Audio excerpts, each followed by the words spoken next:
Salam kerahiman.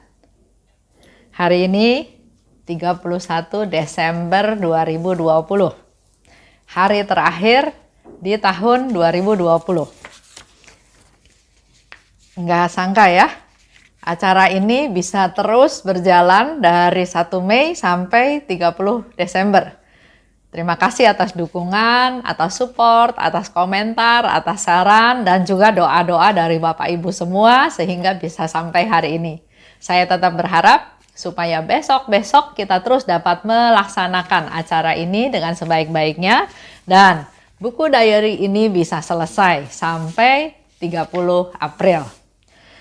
Hari ini kita akan baca dari diary nomor 1711. Kita mulai. Dalam nama Bapa dan Putra dan Roh Kudus. Amin. 1711. Ketika aku sendirian bersama Santa Perawan Maria, ia mengajarkan kepadaku mengenai kehidupan batin. Ia berkata, kebesaran sejati suatu jiwa adalah mencintai Allah dan merendahkan diri di hadiratnya sambil melupakan dirinya sendiri sama sekali dan tidak mengandalkan suatu pun. Sebab Tuhan itu memang besar, tetapi ia sangat berkenan akan orang yang rendah hati. Ia selalu menolak orang yang sombong. Seperti tadi saya katakan, hari ini adalah hari terakhir di tahun 2020. Tahun yang spesial. Tahun yang berbeda dari tahun-tahun yang lalu ya. Tahun 2020 itu tahun yang luar biasa, tahun yang spesial di mana hampir sepanjang tahun karena ada negara-negara yang sudah mengalami sejak Januari. Kalau kita di Indonesia mulai mungkin bulan Maret ya, kita mengalami masa pandemi. Yang sampai hari ini, hari terakhir di tahun 2020 pun masih belum selesai. Ada negara tertentu atau kota tertentu yang saya dengar ya, selama 1 bulan sudah tidak ada yang positif.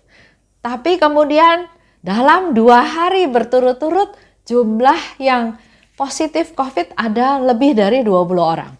Ada lagi di negara di Eropa, ada satu negara yang melarang penerbangan ke negara tersebut karena ternyata di negara tersebut, negara yang dituju itu ternyata mulai timbul gejala COVID-19 dengan gejala yang baru, dengan akibat-akibat atau dampak yang lebih berbahaya. Jadi masa pandemi ini belum selesai. Otomatis kita evaluasi, kita tahu kegiatan itu turun drastis. Begitu lockdown, begitu PSBB, begitu pembatasan, aktivitas semua harus stop. Kantor tutup, transportasi juga stop, semua kegiatan-kegiatan harus di stop untuk tujuannya supaya virus bahaya pandemi corona ini tidak makin menyebar. Tapi ternyata sampai hari ini pun belum selesai. Masih timbul lagi. Bahkan saya baca di India meningkat tajam, di Brasil, ya di beberapa tempat ya meningkat tajam. Bahkan di Indonesia pun yang tadinya bukan zona merah menjadi merah. Sehingga sekarang dibikin aturan ketentuan tidak boleh ada pesta Natal, pesta tahun baru yang terjadi kerumunan massa karena melalui analisa yang sudah terjadi, review, ternyata timbul klaster-klaster baru itu pada saat terjadi libur yang panjang. Jadi masa pandemi ini masih ada terus. Aktivitas menurun. Tapi beberapa bulan kemudian kita sudah mulai bisa punya relasi lagi, koneksi lagi dengan teman-teman yang lain melalui Zoom. Dulu di awal-awal saya bilang sama diri sendiri, saya nggak mau lah belajar yang teknologi yang sekarang. Saya mau yang biasa saja, saya mau yang manual saja, saya mau yang biasa-biasa saja. Tapi ternyata nggak bisa. Kita akan ketinggalan dan kalau masih mau hidup dalam tanda kutip, kita harus terus belajar. Jadi ternyata memang belajar itu harus terus selama kita masih hidup. Karena perubahan itu selalu ada. Dan itu yang Tuhan ingin dari kita semua, jangan pernah berhenti belajar. Selanjutnya, keadaan ekonomi juga turun. Bahkan beberapa negara sudah kena resesi ekonomi. Karena pertumbuhan ekonominya minus ya. Banyak dialami oleh banyak negara. Begitu pula sebaliknya kemiskinan meningkat. Terjadi pengangguran di mana-mana. Orang-orang yang lulus sekolah harusnya bisa ada lapangan kerja baru, bisa sekolah, sekarang nggak bisa sekolah. Karena nggak bisa kerja, karena semua kantor ditutup. Otomatis kemiskinan, persentase kemiskinan meningkat. Persentase pengangguran juga meningkat. Di samping itu, relasi kita dalam komunitas, dalam kegiatan menurun. Karena nggak bisa ketemu muka, ya. Tapi sekarang bagus ada Zoom. Dengan sistem Zoom kita bisa saling nyapa. Walaupun tidak sempurna ya, karena ada gangguan suara, ada gangguan signal, bahkan juga ada gangguan dari kemampuan kita. Ada yang mengatakan, saya mau ngomong tapi kok suara saya nggak bisa keluar, nggak bisa kedengeran ya. Yaitu karena kita gaptek. Tapi dengan keadaan kita mau nggak mau harus belajar dengan cara hidup yang baru, dan makin lama kita juga akan makin familiar dengan apa yang ada. Apalagi yang kita tahu dalam keadaan di dunia selama tahun 2020 ini? Korupsi. Ternyata korupsi masih tinggi, bahkan makin merajalela, atau bahkan kalau saya lihat makin kasar ya. Jadi makin seenaknya melakukan korupsi, bahkan untuk hal-hal yang secara kemanusiaan harusnya itu tidak dilakukan. Kita semua dengar ya, ada korupsi di bansos. Saya nggak tahu hari ini progresnya sudah sampai mana, tapi itu uang negara yang diberikan kepada rakyat miskin yang tidak bisa makan, tidak bisa bekerja, tidak punya penghasilan karena masa pandemi ini. Tapi uang itu justru dikorupsi. Padahal kalau kita baca juga atau kalau kita dengar, banyak orang yang juga meninggal karena kelaparan. Meninggal bunuh diri karena masalah ekonomi. Saya ingat sekali lagi seorang ibu yang membunuh 3 anaknya hanya karena masalah ekonomi. Dia juga berusaha bunuh diri, tapi bisa ditolong. Tapi karena niatnya mau bunuh diri, akhirnya dia juga meninggal. Itu lihat ya, keadaan-keadaan di mana di sekitar kita banyak orang yang mengalami penderitaan yang susah karena dalam masa pandemi ini. Tapi di pihak lain, korupsi bukannya berkurang, merajalela. Bahkan kalau dilihat OTT ya, operasi tangkap tangan juga makin banyak. Saya masih nggak ngerti cara berpikir mereka ya. Apa yang mau mereka capai? Karena kalau mati pun harta nggak dibawa. Tapi kenapa mereka berlomba-lomba untuk mengumpulkan harta sebanyak-banyaknya dengan memanfaatkan jabatan yang ada, dengan memanfaatkan situasi yang ada? Vaksin. Beberapa komentar, beberapa negara sudah memproduksi vaksin. Bahkan saya salut dengan Presiden Indonesia yang mengatakan bahwa saya orang pertama yang akan menerima vaksin untuk membuktikan bahwa vaksin ini bagus, vaksin ini diperlukan untuk kita supaya kita tetap bisa survive, bisa hidup, bisa sehat, dan tidak menularkan penyakit ini kepada orang lain. Karena ada satu teman yang bilang ke saya begini, Bu, saya sakit COVID, tapi jangan ngomong-ngomong ya sama orang-orang. Saya bilang, kenapa? Justru kalau kamu sakit COVID, kamu harus kasih tahu orang lain supaya orang lain yang berinteraksi sama kamu berjaga-jaga supaya enggak ketularan. Dia bilang, jangan, karena kalau mereka tahu saya COVID, nanti usaha saya enggak laku, jualan saya enggak laku. Saya bilang, aduh sekarang jangan mikirin jualan, kamu mikir sehat dulu. Dan kalau kamu sayang sama orang sekitar, kamu harus kasih tahu supaya orang lain gak ketularan. Yaitu beberapa contoh fakta kehidupan yang memang orang yang kena COVID itu biasanya memang dikucilkan dalam tanda kutip. Dihindari oleh orang lain. Padahal bukan dia juga yang maunya kena COVID ya. Tapi kalau kita sudah kena, kita harus declare, kita harus kasih tahu ke orang-orang bahwa saya kena. Supaya jangan menularkan pada orang lain. Begitu pula ya, kita kan akhir tahun ini kan waktunya biasanya kumpul-kumpul di antara keluarga. Walaupun kita tetap harus jaga protokol kesehatan ya. Tapi ada adik saya bilang, dia nggak datang karena dia merasa badannya nggak fit. Walaupun dia negatif, tapi dia juga nggak mau jadi OTG. Nanti kan bermasalah untuk orang lain. Jadi memang kita harus membatasi diri, jangan maunya diri sendiri. Mudah-mudahan vaksin ini bisa sungguh-sungguh bermanfaat supaya masa pandemi ini bisa segera berakhir. Kita berharap ya. Apalagi yang kita tahu kita alami di tahun 2020 ini, bencana alam, banjir, rob ya. Daerah-daerah tertentu yang nggak pernah kena banjir sekarang banjir. Saya pernah dengar di TV ada ibu marah-marah karena ternyata rumahnya kebanjiran. Selama ini dia nggak pernah kena banjir, sekarang banjir ya. Gunung meletus, kebakaran hutan. Banyak sekali kejadian-kejadian bom bunuh diri masih ada. Negara-negara yang berperang masih ada ya. Betapa dunia ini menderita, betapa manusia di dalam dunia ini menderita. Khususnya anak-anak kecil yang nggak tahu apa-apa.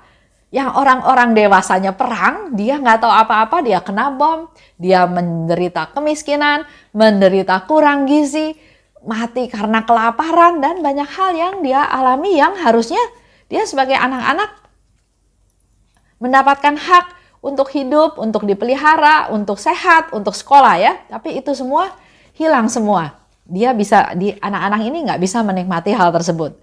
Kematian meningkat ya, udah pasti otomatis dengan adanya pandemi ini jumlah kematian meningkat. Bahkan yang meninggal dengan tidak siap dalam tanda kutip juga banyak. Sehingga banyak para pastor, kita juga banyak mendengar ya, juga sering ikut live streaming berdoa untuk mereka-mereka yang meninggal mendadak. Berdoa untuk mereka-mereka yang meninggal karena COVID-19. Mungkin mereka nggak ada persiapan, belum menerima sakramen perminyakan. Di saat-saat terakhir mereka nggak bisa ketemu dengan keluarga, nggak bisa ada saling pesan atau saling mengampuni, saling memaafkan, nggak ada. Tiba-tiba dalam beberapa hari hilang gitu aja. Kematian meningkat. Perceraian ternyata juga meningkat. Saya berpikir awalnya pada waktu masa pandemi mulai, di mana kita di rumah saja, maka relasi-relasi suami dan istri, atau orang tua dan anak, atau menantu dan mertua yang kalau kebetulan tinggal satu rumah, itu saatnya memperbaiki relasi menjadi lebih baik. Tapi ternyata bukan relasi yang diperbaiki, tapi malah loncat ke satu kesimpulan cerai. Sehingga tingkat perceraian meningkat. Mungkin dulu-dulu suami istri itu udah nggak cocok, tapi karena pergi pagi pulang sore, pergi pagi pulang malam karena sama-sama bekerja, maka konfliknya jarang terjadi. Begitu sekarang seharian di rumah aja,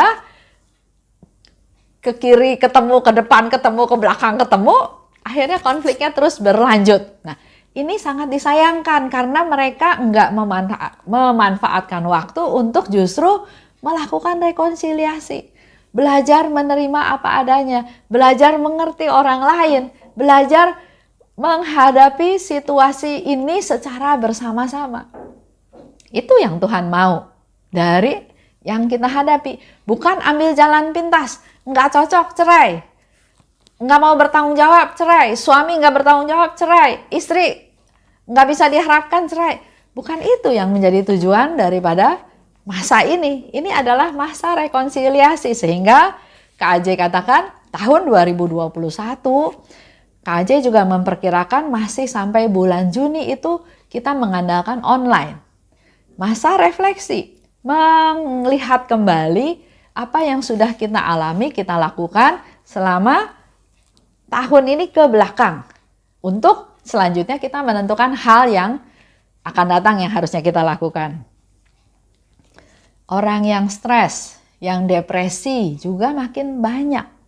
Karena mereka nggak mau membuka diri melihat fakta yang ada. Dia hanya berangan-angan atau hidup di dunianya sendiri saja bahwa saya sendirian, saya stres, saya gagal, saya putus asa, saya nggak ada yang bantu, saya nggak ada yang support, utang saya banyak, dan seterusnya, fokusnya saya. Padahal dunia ini luas. Dan kita harusnya ingat, kita masih punya Tuhan. Kita masih bisa mengandalkan Tuhan. Kita balik ke cerita Suster Faustina ya. Di sana dikatakan, ketika aku sendirian bersama Santa Perawan Maria. Jadi buat Bapak Ibu yang sekarang merasa sendirian, merasa kesepian, merasa nggak tahu mau lakukan apa, merasa nggak berguna, merasa nggak berdaya, Suster Faustina memberikan solusi, memberikan jalan. Ketika aku sendirian bersama Santa Perawan Maria. Jadi artinya justru nggak pernah Suster Faustina itu sendirian. Karena pada saat dia sendirian, dia bersama dengan Bunda Allah. Bunda Allah itu Bunda kita semua. Dia selalu menyediakan diri untuk anak-anaknya. Khususnya untuk anak-anaknya yang menderita. Jadi kalau kita susah, kita datang, kita sapa Bunda Maria, kita undang Bunda Maria, kita ayo duduk ngobrol seperti Bunda Maria sebagai ibu kita bercerita, kita ceritakan keluh kesah kita dalam keheningan, dalam meditasi, dalam kebersamaan dengan Bunda Maria. Justru pada saat sendirian kita nggak merasa diganggu oleh hal-hal yang lain. Jadi selalu berpikir positif. Saat sendirian itu justru saat yang paling indah di mana kita bisa bersama-sama dengan Bunda Maria tanpa diganggu oleh hal-hal yang lain. Saat khusus Santa Perawan Maria. Di sini dikatakan oleh Suster Faustina. Biasanya dia suka bilang Bunda Maria dan kanak-kanak Yesus, ya. Tapi di sini dikatakan Santa Maria, bukan sebagai bunda, tapi sebagai seorang santa yang sudah mulia, yang sudah dimuliakan oleh Tuhan. Seperti dalam peristiwa Rosario, peristiwa mulia. Bunda Maria diangkat ke surga, Bunda Maria dimahkotai di surga, sehingga di sini sebutannya dengan Santa Perawan Maria. Dia sebagai pengajar, sebagai guru, sebagai ibu dari Suster Faustina. Dia sebagai guru, dia mengajar kepadaku tentang kehidupan batin. Kita dalam hidup juga mengalami ada dua kehidupan ya, ada hidup jasmani dan hidup rohani, hidup batin. Begitu pula Bunda Maria. Bunda Maria juga sebagai manusia dia mengalami kehidupan jasmani. Contoh, waktu pesta di Kana, dia datang ke pesta pernikahan, ternyata tuan rumahnya kehabisan anggur. Dan Bunda Maria punya kepedulian, punya kepekaan, punya perhatian kepada sekitar, sehingga walaupun tidak diminta, dia berkata kepada Yesus, mereka kehabisan anggur. Jadi ada kepedulian ya. Itu hari-harinya Suster Faustina, hari-harinya Bunda Maria. Lanjut, pada waktu dia mengandung Yesus dan dia harus melahirkan di Bethlehem. Dia sebagai ibu melahirkan dengan sarana prasarana yang sangat minim. Melahirkan di kandang, nggak ada orang lain. Bahkan di diary Suster Faustina yang lain disebutkan, Santo Yosef pun tertidur. Jadi Bunda Maria melakukan segala sesuatunya sendiri. Selanjutnya, bayi Yesus masih kecil, masih bayi. Tapi malaikat katakan harus pergi mengungsi ke Mesir. Dia juga mengalami sesuatu kehidupan jasmani yang harus dialami, dilakukan penderitaan. Dia harus mengungsi, harus segera pergi ke Mesir sebelum Herodes melaksanakan rencananya untuk membunuh bayi-bayi yang ada di situ. Lanjut, di Senakel, di ruangan lantai 2 ya. Pada waktu itu para rasul sedang ketakutan. Dia mengunci pintunya dan Bunda Maria menemani mereka bersama-sama dengan mereka berdoa. Pengalaman lain secara kehidupan jasmani, Bunda Maria jelas melihat, mengikuti, mengalami apa yang menjadi penderitaan Yesus di jalan salib. Anaknya yang dia kasihi, yang dia pelihara dari kecil, yang anak Allah dia tahu, tapi harus menderita. Dicambuk, ditendang, diludahi, didorong, dijambak. Dicambuk itu bukan hanya dipecut, tapi begitu cambukan itu ditarik, daging, sebagian daripada daging di tubuh Yesus itu ikut ke bawah. Walaupun Bunda Maria enggak mengalami hal itu secara fisik, tapi dia mengalami secara batinnya dia bahwa betapa anaknya menderita. Anaknya menderita, otomatis dia juga sebagai ibu sangat menderita. Lanjutnya, juga dalam kehidupan sehari-hari, dalam kehidupan jasmani dia dengar Elizabeth, saudaranya juga mengandung di masa tuanya. Dia walaupun sedang hamil muda, dia tahu dia perlu mengunjungi Elizabeth, dia perlu menghibur Elizabeth, dia perlu menemani, dia perlu membantu Elizabeth. Ya, jadi inilah kehidupan jasmani yang juga dialami, dilakukan oleh Bunda Maria dalam kehidupannya sehari-hari. Perjuangan hidup, jatuh bangun itu terus ada, dijalanin. Nah, kalau bicara dengan kehidupan batin, di situ Bunda Maria memberikan satu contoh atau satu statement ya, mengatakan bahwa kebesaran sejati suatu jiwa adalah mencintai Allah. Jadi kalau kita mau punya kebesaran sejati, maka yang pertama dilakukan adalah mencintai Allah dengan cara melaksanakan kehendaknya.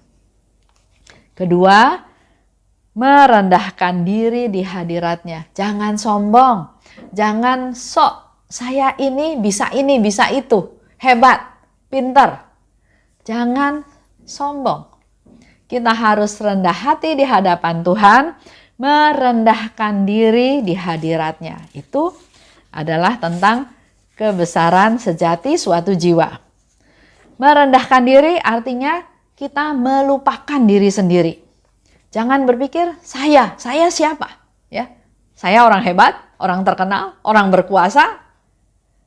Tapi kita harus melupakan diri sendiri. Saya ini bukan siapa-siapa. Saya ini orang papa, saya ini manusia berdosa, saya ini tidak bisa apa-apa. Dan tidak mengandalkan suatu pun. Jangan mengandalkan kemampuan diri sendiri. Contoh ya, beberapa hari yang lalu saya diminta untuk membawa renungan di salah satu komunitas kerahiman ilahi di Medan.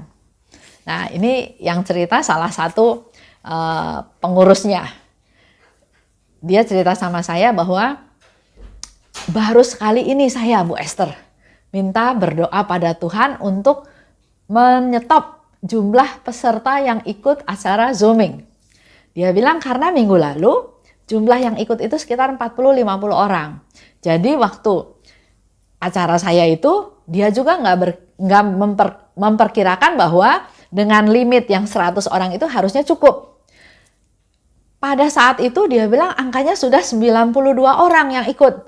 Wah, dia sudah ketakutan, dia sudah khawatir kalau nanti ternyata lebih dari 100. Ada yang nggak bisa ikutan, nanti ada orang komplain, orang marah, dan dia juga jadi malu karena dia sudah mengundang teman-temannya untuk ikutan. Jadi pada saat itu dia bilang, saya berdoa pada Tuhan, Tuhan stop peserta yang ikutan, katanya gitu ya.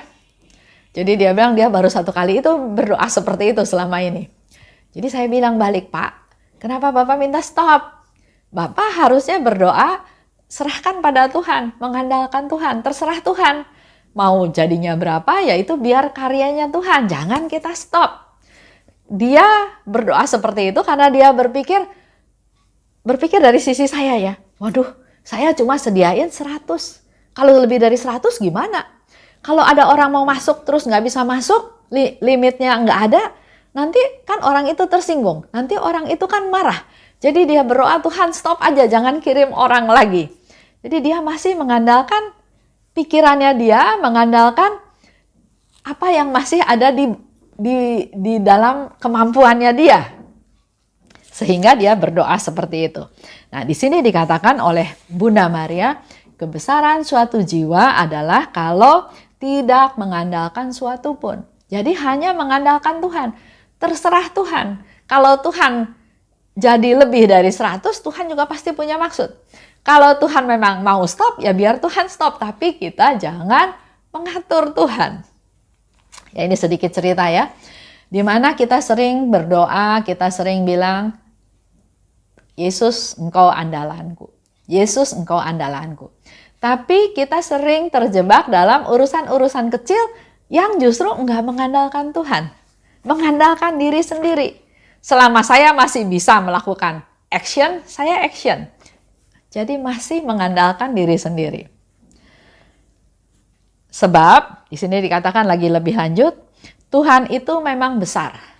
Tapi Ia sangat berkenan akan orang yang rendah hati. Kita di hadapan Tuhan harus menjadi orang yang rendah hati. Dan Ia selalu menolak orang yang sombong. Harus kita ingat ya. Tuhan itu selalu berkenan pada orang yang rendah hati. Nah, di akhir tahun 2020 ini, selama 1 tahun ini, dalam tanda kutip, dalam masa pandemi ini, kita kan dibuat dalam tanda kutip menjadi orang-orang yang seolah-olah tidak berdaya. Tidak bisa beraktivitas dengan biasa, tidak bisa menjalankan usaha seperti biasa, tidak bisa melakukan ini, melakukan itu, tapi di rumah saja, semuanya dibatasi. Nah, pertanyaannya, setelah 1 tahun ini, apakah kita sudah menjadi rendah hati? Coba ya, sebelum hari ini lewat, review lagi. Kalau perlu Bapak Ibu dengerin lagi video menggali rahmat ini yang bulan November. Itu dalam bulan November khusus bicara tentang kerendahan hati. Pertanyaannya, apakah saya sudah rendah hati? Rendah hati yang bagaimana? Rendah hati yang menurut kacamata saya? Atau rendah hati yang Tuhan kehendaki? Kita juga harus perlu belajar dari Yesus yang lemah lembut dan rendah hati. Jadi kerendahan hati ini perlu diikuti dengan kelemah lembutan. Seperti kemarin ya, Bunda Maria minta kita melakukan suatu keunggulan, unggul di hal-hal tertentu, yaitu kerendahan hati dan lemah lembut. Kita coba review ya beberapa hal untuk menjadi mungkin satu evaluasi kita masing-masing. Rendah hati itu adalah tidak merasa paling benar. Harus mau berubah. Orang yang rendah hati, orang yang mau berubah. Orang yang mau mendengar nasihat atau teguran dari orang lain. Orang yang rendah hati adalah orang yang selalu mempraktekkan firman Tuhan. Orang yang rendah hati itu adalah orang yang bersedia ditegur. Nggak sakit hati, nggak marah, nggak kecewa kalau ditegur. Orang yang rendah hati itu orang yang mau mendengarkan orang lain. Kalau orang itu lebih tua, lebih hebat, kadang kita mau dengar ya. Tapi kalau yang ngomong sama kita orang lebih muda atau anak-anak, kita nggak mau pedulikan mereka ya. Padahal bisa saja Tuhan pakai mereka untuk menasehati kita. Orang yang rendah hati itu adalah orang yang sabar. Orang yang rendah hati, orang yang tidak mudah marah, tidak mudah emosi. Orang yang rendah hati, orang yang memberi perhatian pada orang lain. Orang yang rendah hati, orang yang menganggap orang lain lebih penting dari saya. Orang yang rendah hati, orang yang gak bela diri. Ada banyak contoh dari Suster Faustina ya. Dia berusaha tidak melakukan pembelaan diri terhadap dugaan-dugaan orang lain. Orang yang rendah hati, orang yang mau berkurban untuk orang lain. Orang yang rendah hati itu juga orang yang tidak memaksakan kehendak. Saya mau ini, saya mau itu, ya. Orang yang rendah hati adalah orang yang berani mengambil resiko menegur orang lain, tapi dengan tujuan kasih, bukan dengan tujuan untuk menunjukkan kehebatan saya, kepintaran saya, kelebihan saya, ya. Karena saya mengasihi dia, maka saya mengambil resiko untuk mungkin dibenci, tapi lakukan itu dengan kasih. Karena menegur orang dengan kasih juga termasuk dalam perbuatan belas kasih. Orang yang rendah hati adalah orang yang enggak sok pinter, enggak sok tahu, tapi justru menganggap orang lain itu lebih dari kita. Dan saya mau tutup pertemuan hari ini dengan ajakan, tawaran, mari kita buat resolusi pada tahun 2021 untuk menjadi orang yang rendah hati, untuk menjadi orang yang berkenan kepada Tuhan. Dan semua harapan kita ini kita satukan, kita mohon doa syafaat Bunda Maria untuk kita dapat menjalaninya dengan sebaik-baiknya. Kita tutup ya. Dalam nama Bapa dan Putra dan Roh Kudus. Amin. Allah Bapa yang Maha Baik, terima kasih atas penyertaan-Mu sepanjang tahun ini. Tahun yang luar biasa, tahun yang sangat spesial. Tapi kami percaya Tuhan, segala sesuatu itu pasti ada tujuannya. Pasti ada yang Engkau rencanakan. Bukalah hati kami, pikiran kami, keberadaan kami untuk boleh semakin mengerti akan kehendak-Mu.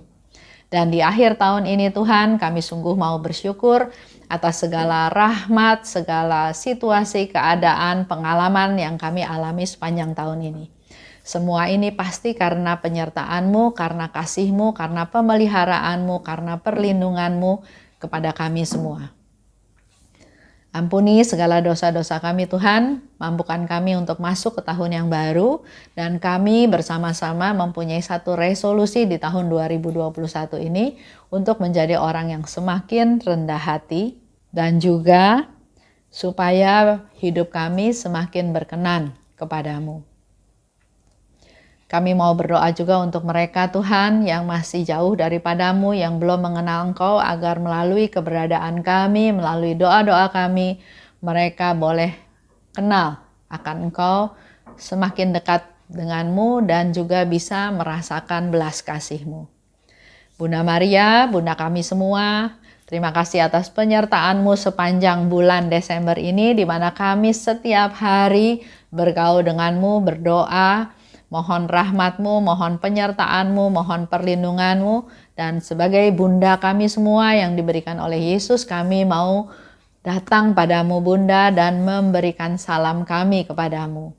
Salam Maria, penuh rahmat Tuhan sertamu, terpujilah Engkau di antara wanita dan terpujilah buah tubuhmu Yesus.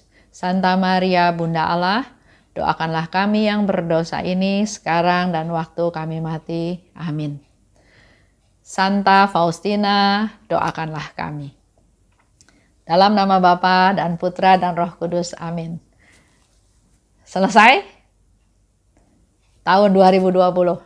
Saya ucapkan selamat tinggal tahun 2020 dan mari kita sama-sama memasuki tahun 2021 dengan semangat yang lebih lagi karena kita sudah semakin mengenal Tuhan. Kita punya keinginan, tujuan, harapan untuk bisa semakin rendah hati karena rahmat-rahmat Tuhan hanya mengalir pada orang yang rendah hati, dan semakin menyenangkan Tuhan dengan melaksanakan apa yang Tuhan kehendaki. Selamat masuk ke tahun yang baru. Salam kerahiman.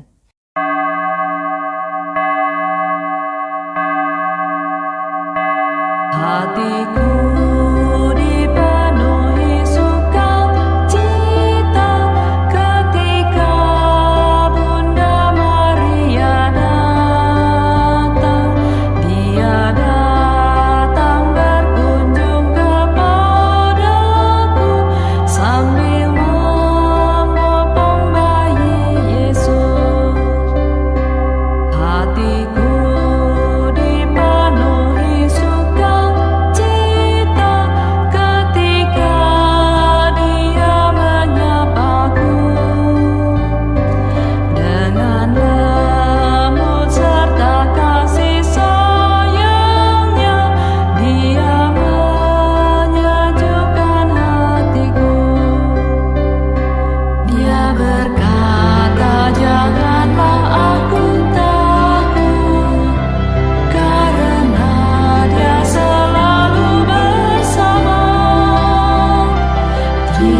hatiku.